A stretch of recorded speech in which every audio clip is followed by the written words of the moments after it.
All right, y'all. So I just finished Power of Awareness by Neville Goddard, and I'm just going to leave a few, try to keep this as short and sweet as possible. Very powerful book. The number one thing that I got from this book right here is that you are the cause. You are the ultimate cause of every situation in your life. You are the source of all things that come into your life, whether it's good. You're the source, you're the cause. Bad, you're the source, you're the cause, or indifferent. This really removes the any excuses or any second causes. You can't blame anyone. That's what this book. If you was to ask me in summary, what would be the final thing that I took away from this? That you are the ultimate source, you're the ultimate cause, and you can blame no one for your life. You can't blame anyone at all. Now, to give you a little context of that's number one. Number two, the second thing I really took away from this book also that I really love is the law of assumption. And it pretty much states this, that an assumption, though it is false, if you continue or persist in that assumption, it must and will harden into a fact. I'll say that again. An assumption, though false, if persisted in, hardens into a fact. Starting from there's scientific evidence to prove that this is not a fancy, right? It's not some fanciful, just willy-nilly thinking. It's facts because there's science to prove it. If you look at what's called the observer effect, and that pretty much states, in short, that a wave or an electron, it behaves as a wave or a particle, depending if it's being observed. What I mean by that is that the electron will behave as a wave if it's not being watched. And a wave is disorderly, unorganized wave all over the place. But if it's being observed, that same electron changes its state to a particle. Particle represents order, solid, stability. So that's a scientific fact that's proven by the Copenhagen experiment back in the mid-20th century. So they already proved that. And what that means for you and I is that your situation is not permanent. Your situation is not fixed in stone. You might be broke right now. You might be whatever, your health, whatever. At the end of the day, the point is that it's just a state, right? The electron is in a state dependent on whether it's being observed or not. The state is dependent on whether it's being. So that's proven. And then again, what that means for you and I to be able to apply it in our lives is to understand that it's our reality, our situation will change depending on our perception. So it's not the situation itself, it's our perception. How we view it will determine what it shows us, right? That's what that means. If the electron is not being watched, it's going to show us a wave-like behavior. And if it is being watched, it's going to show us a stable, solid behavior. And that means your life, if you are conscious and if you are present, your life is going to show you what your perception, what you're perceiving, not necessarily what. So in other words, it's not fixed, right? It's not a solid, permanent state. Whatever state you're in can be changed based off your perception, whether you're observing it or whether you're not. That's what's been proven scientifically. So the law, using that evidence to back up the law of assumption, which simply states, again, an assumption, though it's false, if you persist in it, it hardens into facts. And what that means is the assumption itself, in the nature of the word assumption, it's false. That's why they say you don't assume or else you make an ass of yourself. So an assumption is not necessarily true. It's just a belief, but you don't have no evidence to back up that belief. But if you persist in that assumption hardens into facts. And that's one of the laws, the second thing that jumped out at me here, and I love that. And how you put that into use is just an example. You want to start a business. That law further, in that same law, it also states you think from the end, you think from the end, not from the beginning. In other words, what it says is you think from it, not of it. You don't think, I want a business. I want to start a business. Because you're setting up a dichotomy. You're setting up a dynamic of subject, you, object, it. Whatever it may be.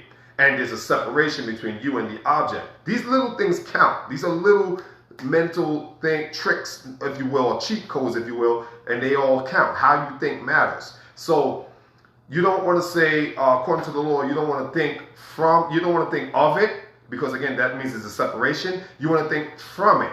And thinking from it will be now, okay, I am an owner of a pizza shop. I am the owner of a laundromat. I am the owner of a parking lot in Manhattan. Name it. Name the area that you want to own the parking lot or the laundromat in. I am an owner of a parking lot on Fifth Avenue or Madison, somewhere, wherever, luxury, and the cars that I'm parked. See the parking lot in your head. See it and say, I am the owner of that parking lot, right? I have the loan from the bank to back up the mortgage. Whatever, you have to think from it. And it's funny because Ecclesiastics in the Bible says, better is the end of a thing than the beginning. So that means, again, think from the end. Don't think from the beginning. Don't think, oh, how am I going to get this money to start to buy the parking lot? Because again, you're setting up the subject, you, and the object, separation, the space. What Neville is teaching you here is that you become one with it. You fuse, you merge with it. So you see yourself as that person already in your imaginative state. Because what happens is, he breaks it down that your imagination, by its very nature, is a creative faculty.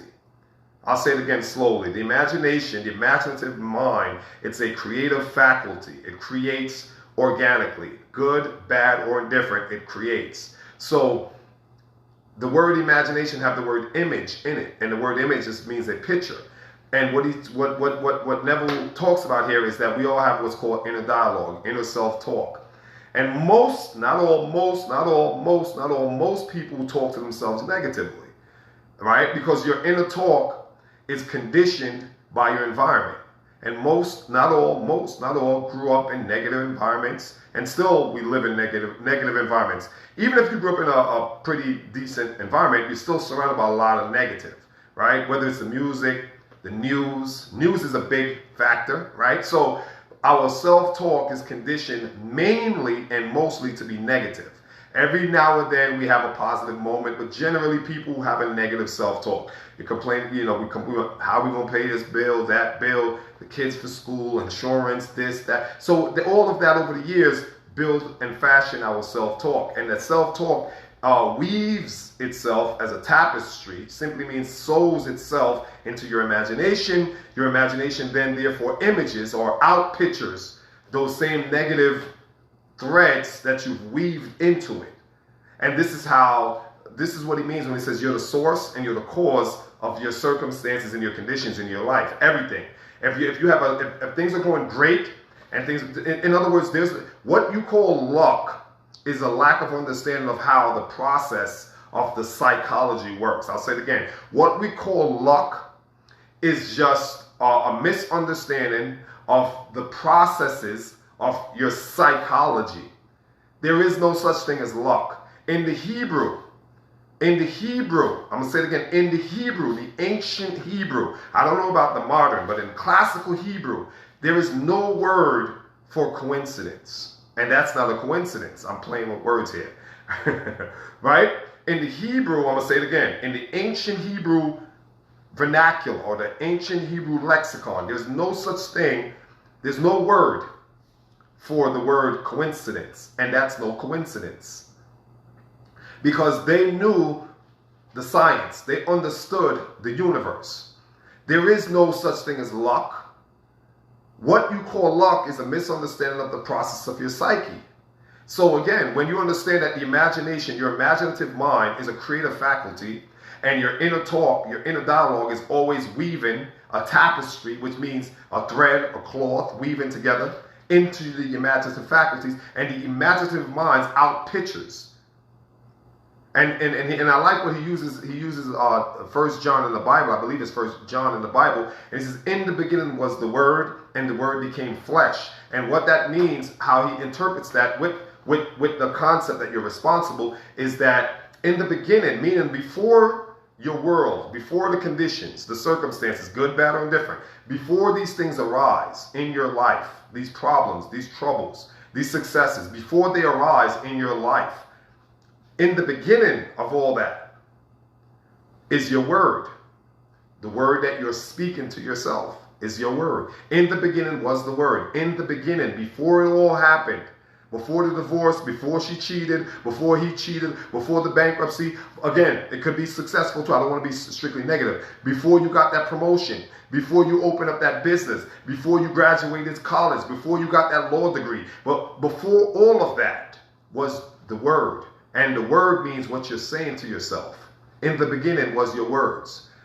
And the word became flesh and dwelled amongst men. What that means, according to how he interprets that with you're responsible, and is that what you're constantly feeding, again, the imaginative mind, and the imaginative mind by nature and being a creative faculty, what you're feeding it, right? In the beginning, you're feeding those words.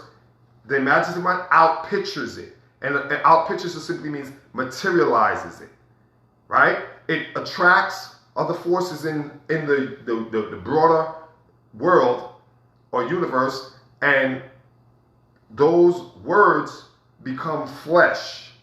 Those words that you've been telling yourself becomes flesh in the graduation, in the opening of your business. It becomes flesh in that promotion you got, in that those couple extra zeros on your paycheck, right? What you're feeding yourself out pictures shows up in your physical world. It becomes flesh. That's what it becomes flesh mean. Becomes physical. And it could be, like I said, not just negative. The law, it doesn't matter what the law is. The law is not a respect of persons. The law is going to work either which way you are because you're responsible. You interact with it. Observer effect. Remember, when the electron is being watched, it's a particle. When it's not, it misbehaves. So in other words, your life, when you are a conscious participant, a conscious creator, a conscious observant, a conscious co-creator, right? Then your life will be outpictured the way you want it. But when you're not present, it's going to be a wave. The electron behaves as a wave. Your life will be wavy. Wavy means disorderly. And just being not present just simply means you're not aware of the negative words going on in your dialogue when you're sleeping, right? And when I say sleeping, I don't mean like literally, like I'm not talking about like when you're in your bed or when you're on the train coming home or when you're just 24/7, because your inner dialogue is like you're breathing. You can't stop inner dialogue and no different than you can stop breathing. You can't stop breathing, right? You can't stop inner dialoguing. You're always inner dialoguing. And if your inner dialogue, like I said, has been conditioned by negativity, and dependent on the intensity and degree of that negativity, if you're constantly telling yourself negative stuff, those are the words. In the beginning, that's the word. And then those words become flesh, and then you ask, why me? The answer to that is me.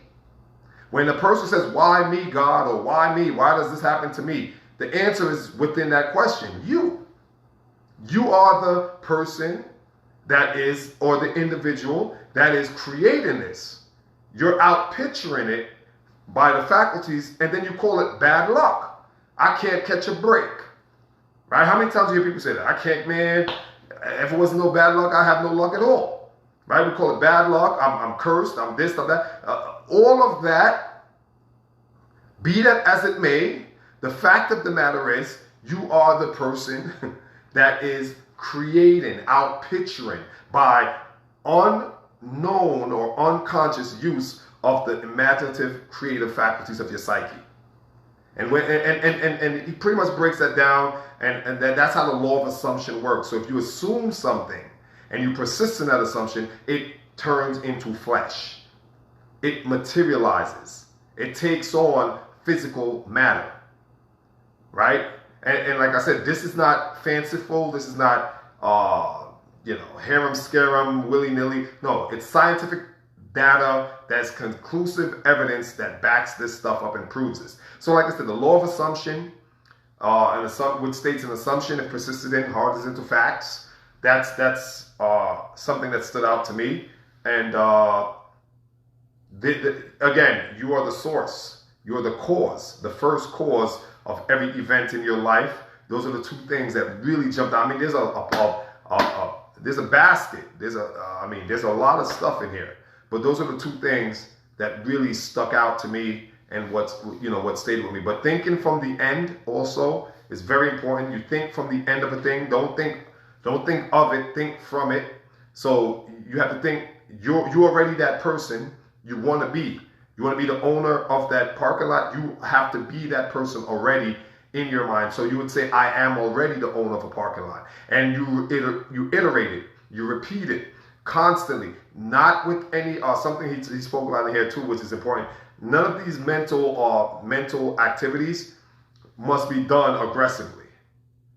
In other words, you can't force yourself. You can't be angry and forcing yourself in your mind to say these things. You can't be annoyed. You can't be irritated. It has to be done in a passive, nonchalant, relaxed way, right? Like if you are already the owner of that it's nothing to you, right? It's like it's nothing.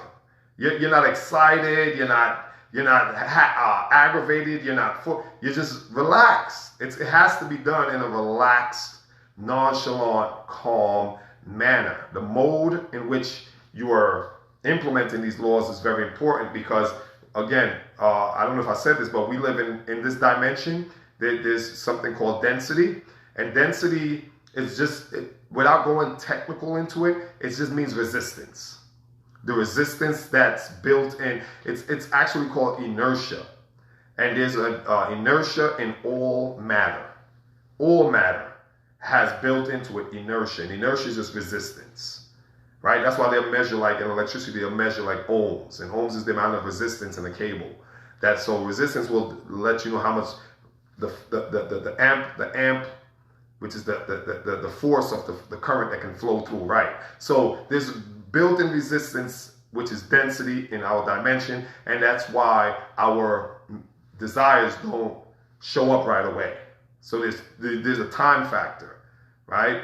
Time, a unit of measurement, all that stuff. You have to keep that in mind. So there's patience that's required, but while you're patient on the physical manifestation, you have to make sure that you're doing the mental manifestation, meaning you have to see it already.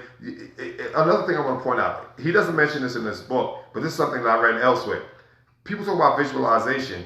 You don't have to visualize. I don't believe that. I don't practice visualization. I don't believe that you have to visualize. And the reason why I don't believe that, because I've been through so much of my life, so much crazy. I'm talking about like just a lot of terrible stuff, whatever, right? And I never visualized none of it. You know what I'm saying?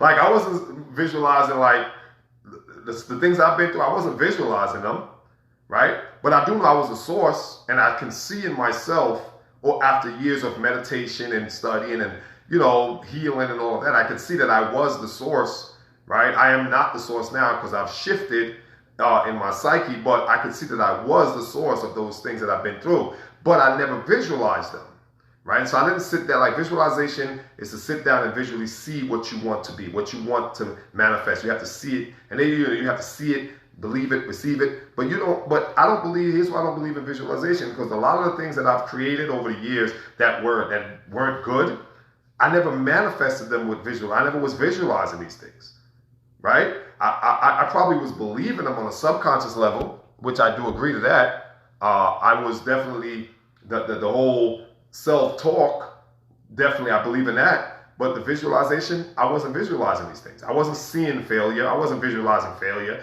and failure and failure after failure. I wasn't visualizing that. But it happened nonetheless. So that part I don't agree with. You have to visualize something for it to show up. No, you don't. Because I didn't visualize getting a parking ticket or my car getting towed or whatever. I didn't visualize that, but it happened. You see what I'm saying? But I will say that I still am the source of those things, though. Because though I wasn't visualizing it, I was still having it within me. Because Jesus says that no man can come to me except I draw him.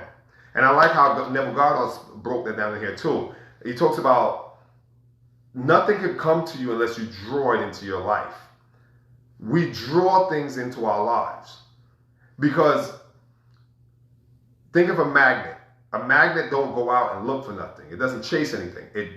Because it's magnetized, it draws other metals to itself. So when you're magnetized in a certain conscious state, whatever states are infinite. Think of states like a TV channel. You have, like, nowadays you can 1,000 channels, right? And all these channels have their own content, different content. Depending on which channel you tune to is what you're going to hear. Your senses is going to be tuned to in terms of sound. Your sense of sight is going to be, this is what you're going to see, this is what you're going to hear, and then you're going to react according to what you're seeing. If it's music, that you're going to dance. If it's a love, you might feel emotions, right? So think of states like TV channels or radio stations. So there's a lot of different states and channels in the universe, in the world. So you don't, like I said, you don't have to visualize something for it to show up. All you have to do is be in tune with it. And in that sense, you're magnetized to whatever that state is or that channel is. And that channel now is going to draw, you're going to draw to you all the contents, the plots, the plans, the scenarios, and the conditions that's on that channel. Right? The Bible says it this way: in my Father's house, there are many mansions, or many rooms, or many states, or many channels. And whichever room in the Father's house, whichever room you're aligned with, or attuned to, or fused with, you've formed a union with, you're going to draw those things to you. So you don't have to visualize it, you just have to match it. And once you match it, whether you knowingly match it or unknowingly match it, you're going to draw whatever is in that room. In my Father's house, there are many rooms. That means within the Father's house, know ye not that your body's a temple of God? That's your temple, right? So within you, you're the house. Within the house, there are many rooms. And what that means, again, the rooms represent many TV channels. I'm using these terms to simplify for you because it's really states of consciousness, but I don't want to confuse you. So it just simply means rooms, many apartments.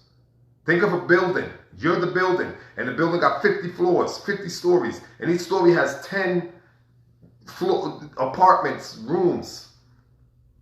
So there are many rooms because there's 50 floors. You see what I'm saying? So you have 500 rooms or 500 apartments because 10 floors, 10 apartments on 50 floors, whatever that math is, you have. So you're the house, and in you, within you, there are many channels. And all you have to do is to be matched. Whatever channel you're matching, you don't have to go and get anything. It's going to come to you. Everything that's in that room is going to show up in your life. So when you go outside and things are happening, nothing is just, the things that are just happening, yeah, they're happening, but they're happening because you're drawing them to you, because you're in a state or a room. And again, there's no such thing in the Hebrew, I'm at 23 minutes, all right, I'm gonna wrap it up. In the Hebrew, and not I don't know about modern, but in classical Hebrew, there's no word for the word coincidence, and I don't believe that's a coincidence. Again, I'm gonna say that again. In the Hebrew, in the ancient classical Hebrew text, lexicon, there's no words for the word coincidence. And I don't think that was a coincidence, playing on words there. The reason why there's no words for coincidence in the ancient Hebrew lexicon or text is because they never believed in that. They knew the wonders of the world.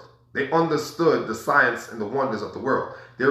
So what you call bad luck is a lack of proper learning or understanding of the psychology and its workings. I'm going to say it again. What you call good luck, same thing, is a lack of proper understanding of the workings of the psyche and your psychological faculties and powers. There's no such thing as good luck. There's no such thing as bad luck. There's no such thing as coincidence. And we all been there, right? I'm getting out of there because I'm shifting, but I've been there, called this luck, bad luck. Oh, I can't catch a break. Or why me? Why this keep happening? Why? Because I didn't have an understanding of the psychological faculties, the powers, the operations, the workings, and how I'm utilizing or not utilizing. And if I'm not utilizing, that means they're operating without me being a conscious observer. Therefore, they're behaving as a wave, and a wave is chaotic.